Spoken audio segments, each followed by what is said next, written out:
Que d'aspects admirables n'offre-t-elle pas à notre contemplation l'assemblée de Dieu? Que de choses glorieuses se présentent à notre esprit quand nous pensons à elle. Sa nature, sa fonction, sa vocation, sa mission, et tant d'autres encore. Mais dans la pensée de Dieu, aucun de ces éléments ne constitue un but en lui-même. L'assemblée n'a qu'une raison d'être, et n'en aura jamais qu'une: exprimer cette autorité souveraine du Seigneur Jésus. Tout ce que nous avons à dire au sujet de nos relations mutuelles, de notre communion fraternelle, de notre vie de dépendance réciproque, du fonctionnement organique de ce corps que nous formons, et tout ce qui peut encore être dit de l'Assemblée, tout ceci n'est qu'une entrée en matière qui nous conduit à cette autre chose: faire voir que Christ est le Seigneur, et que dans l'Assemblée, c'est lui en toute chose qui est la tête souveraine dans la pensée de Dieu. L'univers dont nous faisons partie a un centre autour duquel tout le reste gravite.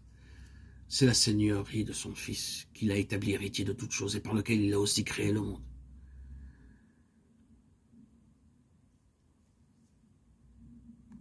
Et nous sommes alors ici sur la bonne voie pour comprendre pourquoi la bataille est si dure, si nous comprenons cette vérité. L'autorité souveraine qui appartient de droit à Christ est contestée par Satan plus que n'importe quoi d'autre. Elle est le point de mire de toute son opposition. Abandonnons l'idée que l'antagonisme de Satan est dirigé contre de simples détails, qu'ils sont de purs incidents, que c'est de nous ou de nos circonstances que l'ennemi s'inquiète. Oh non, il a une vue d'ensemble de la situation. Il la connaît et l'embrasse tout entière. C'est bien l'importance qui peut s'attacher à certains détails. Mais s'il concentre son attention sur un détail comme cela lui arrive, il ne perd pas de vue son objectif d'ensemble. C'est précisément pour mieux l'atteindre qu'il sait s'en prendre à de petites choses. À travers toutes les péripéties de cette lutte, son but secret, son objectif suprême est de mettre en échec la souveraineté de Jésus-Christ. Telle est la portée que peuvent avoir nos relations les uns avec les autres. Est-ce Satan qui va être le Seigneur ou est-ce Christ? Tout ce qu'il y a de solennel dans cette alternative peut dépendre de ce qui se passe entre quelques personnes. Et la moindre petite chose qui se débat entre deux frères en la foi, examinée sous ce jour-là, prend soudain des proportions universelles. La réalité suprême dans l'univers de Dieu peut se trouver liée aux relations qu'entretiennent l'une avec l'autre deux enfants de Dieu.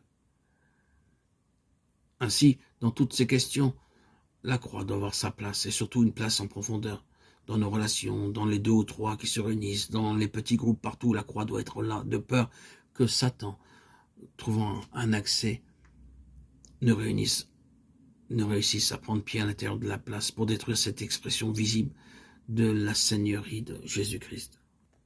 Et cette preuve pratique que c'est bien lui qui est Seigneur et seul Seigneur, c'est dans ces choses que la croix est nécessaire. Car la croix est la condition indispensable pour placer hors de toute atteinte cette réalité suprême, la souveraineté pratique du Fils de Dieu.